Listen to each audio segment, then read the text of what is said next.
se do ta ribëni sistemin e drejtësisë, sepse të paktën nga sondazhet që janë publikuar deri më tani, numri i qytetarëve të cilët mbështesin SPAK-un është më i lartë se sa numri që ju nxjerr që keni ju si përqindje për të fituar zgjedhjet. Sepse numri i qytetarëve që kanë probleme me drejtësinë është shumë më i vogël se sa numri i qytetarëve që nuk kanë probleme me drejtësinë. Ky është çështja. Por e vërteta është që nëse sondazhet bëhen tek ata që kanë probleme me drejtësinë, këto që them unë do të gjejnë aty mbështetje absolute, se unë s'pik asgjë. Unë jap statistikat zyrtare. Votuesit nuk janë vetëm ata. Urdhë? Votuesit nuk janë vetëm Jo, po nuk janë vetëm ata, po edhe unë jam i detyruar t'u dalë zot këtyre qytetarëve. Janë 150.000 apo 230.000 familje. A keni dëgjuar kur ju që një gjykatës të gjykoj 600 çështje në muaj? Po kjo i te kalon çdo lloj imagjinate. Kjo është bërë kryesisht inekzistente. Ndaj dhe unë kam një muaj kam dialog me qytetarët. Unë do ja shpjegoj. Unë do luftoj dhe për ata që janë në burg. Sa janë ata? Jo, ma ata janë gjithsej 5.000. Por ama zotëri, 1/3 e tyre janë pa asnjë akuzë, janë të pafajshëm në çdo kushtetut. 1/3 e tyre. Të tjerë prap janë para burgim. E kanë akuzën, po si çojnë gjykatë s'ka kush t'i gjykoj. Pse janë ata, më fali minut, pse janë ata të burgosur, pse kanë kryer krima ata, duhet heshtun për drejtat e tyre? Jo, nuk hesht për drejtat e tyre. Jo.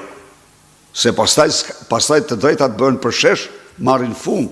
Jo, unë edhe kur e bën çfarë kam thënë unë për Erion Velin, s'ka thënë njëri më shumë, po ama të drejtat duhet të respektojnë. Respekto të drejtat. Jo merr dhe shkruan status Edi Rama është për të ndëshkuar me status që ka bërë. Se e pa që po fiton të teren edhe kështu thoni, shkrojt e ai statuset. Ai thotë s'kam shkrojt kur statuset. Po kur shkrojt atërë? Kur shkrojt i statusi që sulmoj prokuroria, Sali Berisha tjerë më? Redaktori është Edi Rama, e njohura e punë. Po, kështu që nuk është çështje, pra është çështje që e drejtë, unë do ta mbroj këtë çështje. Unë do ta mbroj këtë sepse nuk mund të pranoj unë, nuk ka ku drejtësi që ta kontrolloj prokurori gjykatësin. Mori fund, pastaj ka vetëm prokurori. Ai dëgjon tani, edhe sot. Halli mandatit. O zotëri, nëse ke kryer detyrën ti, prit një minutë. Nëse ke kryer detyrën në zbatim të ligjit, ti s'mund të kesh frikë nga puna jote. Kujt ja thotë atë? Ja ku i ke kolegët e tu, që kanë dhënë dënime me jetë. Jo një, po disa. Edhe i morën nxort një nga sistemi. I nxorë nga sistemi sepse dënuan kryebanditët e qeverisë edhe Partisë Socialiste. Ç'është është kjo të ndrojmë në kushtetutën pse ka frikë nga puna e tij? Jo, mos ndron kushtetuta. Ta them unë ty jam ta apo jo. Kur? Po, kushtetuta do ndryshojë, do të hiqet e drejta në mënyrë të prerë që prokurori të kontrollojë gjykatësin e dosjes. Kjo s'ndodh në botë. Dhe ai ndryshim është urgjent. Por tjetër, për të zgjata fatin, për të dhënë këtë atë, jo, ta harroj. Ta harroj se ndryshon kushtetuta për të jam ta apo jo. Nuk ndodh ajo. Çfarë psuan? Na thuj pak.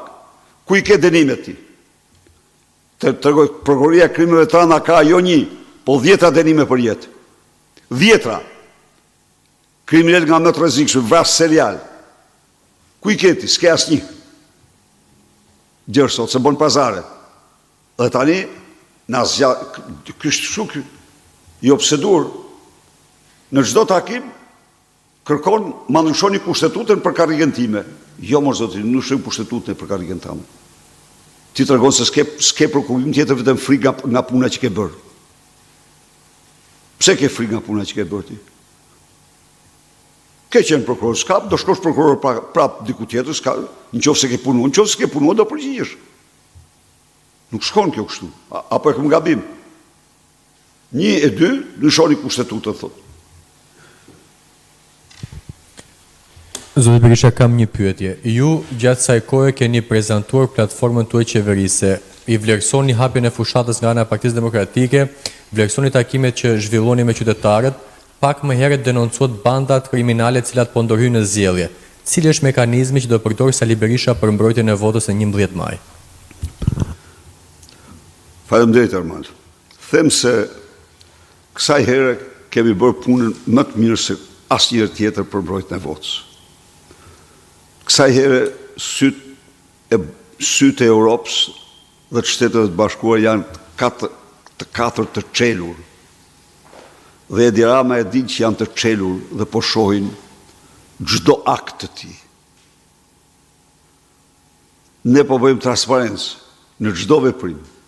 Dhe transparenca është mekanizmi më kryesor për mbrojtjen e votës. Ju e shihni se si po ndodh. Kështu që po të jap një dje drejtori i doganave të drejtori i hipotekës të një qarku i thot drejtorit doganave. Problem, thot. Pse i thot drejtorit? Kemi problem. Se të gjithë punojësit këtu votojnë Sali Berishën, jo Edi Ramën. E vërtet kjo gjë, është absolute. Të gjithë punojësit këtu votojnë me Edi Ramën. Nuk ka po i shterojnë. Kështu që ato përpjekje që bën Sueli për unë Sarën se do t'ja lecoj, çdo vot Suel të them unë ty dhe Safet dhe çfarë keni emrat, çdo vot që do shkoj te kandidatët e caktuar nga Edi Rama do t'u ndëshkoj ju. Zot Berisha, Andon Kello nga BC News, kam dy pyetje. Para, ju në Strasburg denoncuat, më falni, që vota në Shqipëri ka shkuar 100 euro për pensionist. Tani sipas policisë së shtetit, duke cituar policinë, është kapur një rast në Lushnjë ku një person i ofronte 500 euro në këmbim të votës dhe dyshohet në emër të Partisë Demokratike. Keni ju një koment për këtë? Po të garantoj mi për mi, kjo është si rasti i Belerit, kjo janë simulime, sepse është e tëra e organizuar nga Vlora Hysenaj dhe Ardi Veliu, kategoria e provokatorve që e din që fluturojnë atje ku e meritojnë pas datës 11 thuja, dhe të garantoj që sa po të mësoj emrin e personit që ka marrë pjesë përjashtohet në mënyrë përfundimtare nga Partia Demokratike, se e përjashtohet si agent i shërbimit informativ kombëtar dhe i policisë kriminale, në qoftë se e ka bërë, në qoftë se është njëri që e ka bërë. Edhe një pyetje të fundit. E morë besoj përgjigjen. Pra, ajo që e ka bërë, unë do ta përjashtoj nga Partia Demokratike si njëri të rekrutuar nga Vlora Hysenaj dhe Ardi Veliu. Ku është ky vazhdon kjo në polici po, se e kanë si ekspert sigurimit shtetit vjetër. Edhe një pyetje të fundit, Shqipëria sot ulet në konferencën e 4 ndërqeveritare me Bashkimin Evropian. Keni një urim për Shqipërinë? Ky vendim është ky timing është i 4 muajve më parë. Është një skedul e 4 muajve më parë. Por theksoj këtu se për Partinë Demokratike integrimi i Shqipërisë në Bashkimin Evropian është interesi kombëtar, e shpall çështje numër 1 të interesit kombëtar të Shqipërisë. Yllin polar të programit tonë. Në këtë kontekst, në qoftë se ka një forcë politike që ka dëshmuar seriozitet të plot në procesin e integrimit dhe ka arritur çdo objektiv që ka përcaktuar ka arritur, kjo është Partia Demokratike. Sali Berisha nuk i shtrin dhe nuk do t'i shtrit dorën asnjëriut, përveç se do punoj fort për të zbatuar në këtë vend, për të arritur në këtë vend, për të ndërtuar në këtë vend standardet dhe kriteret europiane, të cilat janë rruga më e sigurt e integrimit të Shqipërisë në Bashkimin Evropian. Po u tregoj një shembull, pse e kam thënë dhe herë tjera. Diskutonin për vizat. Për vizat. Unë nuk e kërkova kujt kur të na bëjë një favor. Kisha vetëm një kërkesë. I kam thënë zonjës Angela Merkel në një summit. Zonjë, unë atë që kërkoj, ose të sjell një delegacion, ose të dërgon një delegacion për të vërtetuar 120 kritera, apo 30 kritera sa që ishin, se Shqipëria i ka plotësuar. Zoja nuk nguroj, por çoi drejtorin e përgjithshëm të Bundespolic, të policisë gjermane. 3 ditë në mision ai me ekipin e tij. Një nga një, bëri raportin më të shkëlqyer. Kjo është praktika ime. Për NATO kam ndjek absolutisht të njëjtën praktikë. Nuk them, por tani ka gjë. Ka gjë. Gjithë kjo aktivitet antidemokratik i Edi Rams, i Aleksandr Vučić,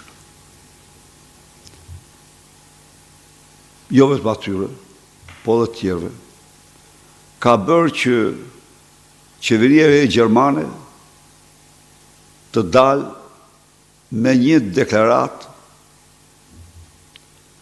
me të cilën kthehet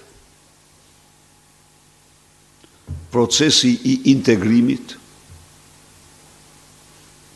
me të stand-by, në kuptimin që nuk mund të ketë zgjerim tjetër pa reformimin e Bashkimit Evropian. Dhe këtë e kanë në sintoni me qeverinë franceze. Dhe kur këta dy faktorë bëhen bashk, të garantoj që ai mur është i pakalueshëm. Ai kalohet i pakalueshëm në kuptimin e asaj, ai kalohet vetëm duke plotësuar çdo kriter, çdo standard. Dhe të garantoj që atëherë bëhet plotësisht i kalueshëm. Nuk shkohet në Bashkimin Evropian me taulant ballën. Ministër, deputet, a e ke pa deputet?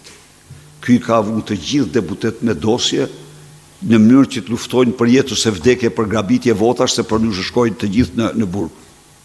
Ky është morali i tyre. Ndaj dhe i ftoj shqiptarët të mendojnë, në rast se vërtet janë për integrimin, të votojnë forcën politike që ka dhënë prova të pakundërshtueshme se ajo integron, ka integruar në Këshillin e Europës, ka firmos marrëveshje stabilizimit asociimit me Bashkimin Evropian, ka liberalizuar vizat, ka marrë rekomandimin nga Komisioni Evropian për statusin e kandidatit, të gjitha këto në 8 vite, dhe ka antarësuar Shqipërinë NATO, ka marrë ftesën dhe ka antarësuar Shqipërinë NATO. Pra, ata që kanë ADN në integrimit, ata dihet se kush janë. Dhe mos mashtrohen me pasaportën falso të Edi Rams, të cilën sot për sot nuk e pranon askëkush. Shqiptarët kanë vetëm një alternativë për pasaportë europiane, të ikin nga Shqipëria. Kaq është. Faleminderit. Faleminderit shumë.